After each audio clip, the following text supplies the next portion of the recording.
Hello friends, আসসালামু আলাইকুম রহমতুল্লাহ তাআলা বারাকাতু। আপনারা সকলে কেমন আছেন? আশা করি সকলে মহান আল্লাহ তাআলার অশেষ রহমতে সুস্থ আছেন, নিরাপদে আছেন। আজকে আপনাদের মাঝে আমি আরো একটি নতুন ভিডিও নিয়ে আসলাম।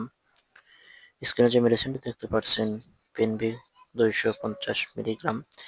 এটি স্কয়ার ফার্মাসিউটিক্যাল লিমিটেড একটি ওষুধ। তো এভরিওয়ান, আজকে আলোচনা করব পেনভিক 250 মিলিগ্রাম কি কাজ করে, কি জন্য খাবেন, কখন খেতে হবে, বিস্তারিত আলোচনা করবো ইনশাল্লাহ। তো এভরিওয়ান, চলুন মূল ভিডিওটি শুরু করা যাক। মূলত পেনভিক মূলত আপনার টনসিলে ব্যথা, টনসিলের ইনফেকশন এবং এই সমস্যায় যারা দীর্ঘদিন ভুগছেন, অর্থাৎ মাম্পস, গলা ফোলার সমস্যা নিয়ে দীর্ঘদিন ধরে ভুগছেন, অনেক ধরনের দামি দামি ওষুধ খেয়েছেন, বাট কোনো ধরনের ওষুধেও যখন কাজ হচ্ছে না, তাদের জন্য এই পেনভিক 250 মিলিগ্রাম বেশ উপকারী।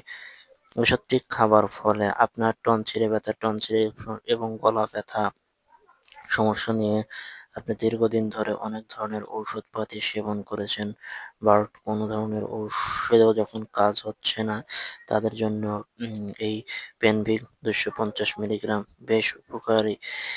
এই ওষুধটির আরো একটি কাজ রয়েছে, যেমন এটি আপনার সমস্ত গলা থেকে পা পর্যন্ত অ্যালার্জি চুলকানির সমস্যায় যদি আপনি ভুগে থাকেন, এটিতেও চমৎকার কাজ করে।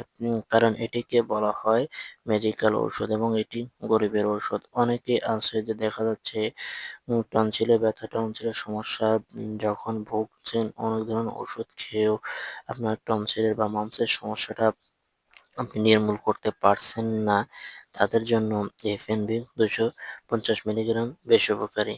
এর পাশাপাশি চুলকানি, অ্যালার্জির জন্য, সর্দির জন্য এটি বেশ উপকারী, কারণ এটি গরিবের মহামূল্যবান ওষুধ। এবার আসি ডোজ, পার্শ্ব প্রতিক্রিয়া। ওষুধটি আপনি মূলত একদম 8 বছর বয়স থেকে বৃদ্ধ বয়স পর্যন্ত ছোট বড় সকলেই খেতে পারবেন। তবে খাবার সাবধানতা রয়েছে, যেমন এটি আপনাকে যখনই খাবেন একজন চিকিৎসকের পরামর্শক্রমে ডাক্তার আপনাকে যেভাবে বলবে ঠিক সেইভাবে আপনাকে ওষুধটি খেতে হবে। তা না হলে দেখা যাচ্ছে যে মারাত্মক মারাত্মক সাইড ইফেক্ট, পার্শ্ব প্রতিক্রিয়া হলেও হতে পারে। তার কারণ অতিরিক্ত কোনো ওষুধই সেবন করা উচিত নয়, তবে অবশ্যই চিকিৎসকের পরামর্শ নিয়ে। অতিরিক্ত সেবন করার ফলে দেখা যাচ্ছে যে আপনার মুখ ফুলে যাওয়া, মুখ দিয়ে লালা বের হওয়া, চোখে ঝাপসা দেখা, বিষণ্ণতা লাগা, ঘুম না হওয়া, রাত্রিকালীন নিদ্রা ভাব, খাবার পচে অরুচি, অনিয়মিত উম পায়খানা করা ইত্যাদি ইত্যাদি, এই সকল আরো বিভিন্ন সমস্যা হলে হতে পারে।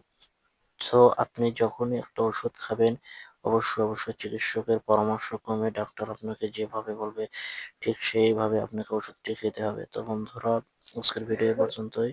দেখা হবে অন্য ভিডিওতে। ধন্যবাদ সবাইকে।